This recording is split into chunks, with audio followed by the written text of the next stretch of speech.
చక మోడీ ఆకలి ముచ్చట మాట్లాడమంటే ఉద్యోగాల ముచ్చట మాట్లాడమంటే అవి రెండు కాదు.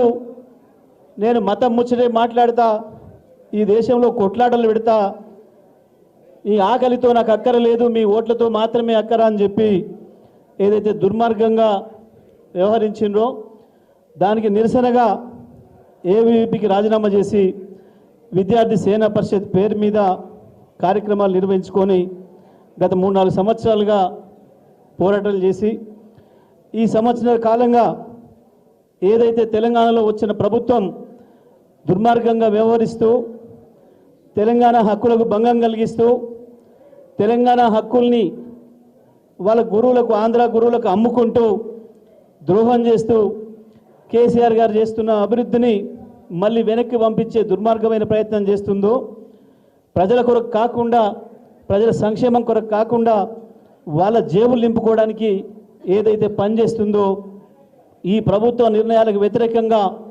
కొట్లాడాలని చెప్పి ప్రారంభించి నా దగ్గరికి వచ్చినప్పుడు నేను వాళ్ళకి ఒకటే సలహా ఇచ్చిన, సందీప్తో పాటు తన మిత్రులకు, తమ్ముడు మీరు వ్యక్తిగతంగా ఈ రకంగా ఉండి కొట్లాడడం కష్టమవుతుంది. ఇవాళ రాష్ట్రంలో మళ్ళీ పాత పరిస్థితులు రావాలి, తెలంగాణ రాష్ట్ర అభివృద్ధి మళ్ళీ కొనసాగాలంటే అది కేవలం కేసీఆర్తో సాధ్యమవుతుంది, బీఆర్ఎస్ పార్టీతో మాత్రమే సాధ్యమవుతుంది.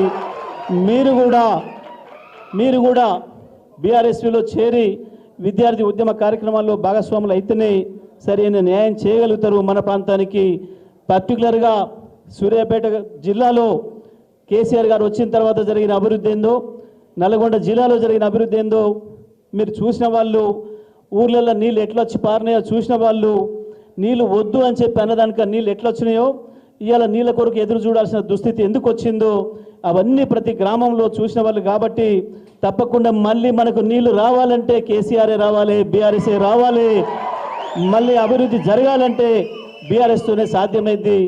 మీరు వచ్చి బీఆర్ఎస్లో చేరండి, బీఆర్ఎస్ పార్టీతో కలిసి పనిచేయండి అని చెప్పి నేను అడిగిన వెంటనే తన కార్యవర్గం అందరితో మాట్లాడుకొని, అన్న తప్పకుండా వస్తాం, మేము కేటీఆర్ అన్నను చూస్తున్నాం ఎంత డైనమిక్గా ఏ రకంగా నడుపుతున్నాడో పార్టీని, తప్పకుండా మేము కేటీఆర్ అన్న నాయకత్వంలో పనిచేస్తాం, తప్పకుండా రేపటి భవిష్యత్తు తెలంగాణ కేటీఆర్ అన్నతో సాధ్యమవుతుంది, మా యువకులందరికీ కళలు సాధ్యమవుతాయి అని చెప్పి మేము పనిచేస్తామని చెప్పి వచ్చి ఈరోజు విలీనం కొరకు ముందుకు వచ్చినందుకు మీకు అందరికీ కూడా పేరు పేరున సందీప్తో సహా కార్యవర్గము కార్యకర్తలుగా పనిచేసిన మీ అందరికీ పేరు పేరున స్వాగతం తెలియజేస్తూ ఉన్నాం బీఆర్ఎస్ తరఫున.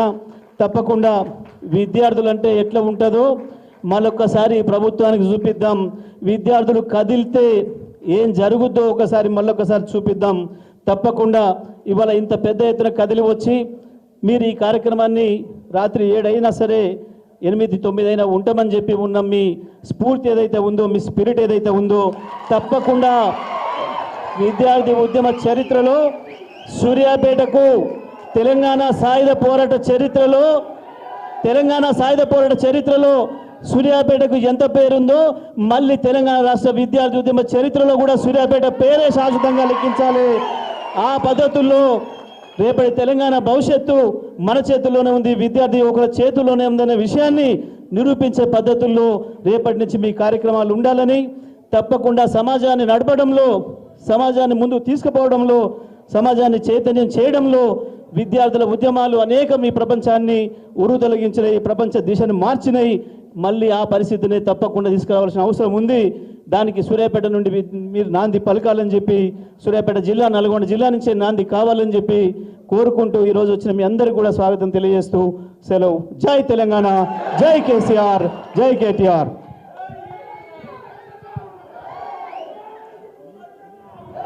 ఈరోజు ఒక్క నిమిషం అంటే పులి అంటే జేదిశానే ఉంటుంటే నేను అసెంబ్లీలో ఉందాం అనుకుంటే అడిగి పంపుతాడు మీరు అంటారు. మీరు అసెంబ్లీలోనే ఉంటారు, ఏం కాదు, పులి లెక్కనే ఉంటారు, మనం కొట్లాడదాం. మన దగ్గర నుంచి ఎవరు మాట్లాడినా పులి కంటే ఎక్కువనే మాట్లాడుతున్నారు అసెంబ్లీలో.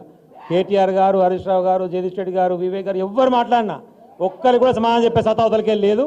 కాబట్టి ఈరోజు ఈ కార్యక్రమాన్ని ఉద్దేశించి సందీప్ గారు వారి కార్యవర్గం జైనింగ్కి సంబంధించి ఉద్దేశించి ఫ్యూచర్ ఆఫ్ తెలంగాణ మన వర్కింగ్ ప్రెసిడెంట్ మాజీ మంత్రివర్యులు సిరిసిల్ల ఎమ్మెల్యే గారు శ్రీయుతులు కల్వకుంట్ల తారక రామారావు గారి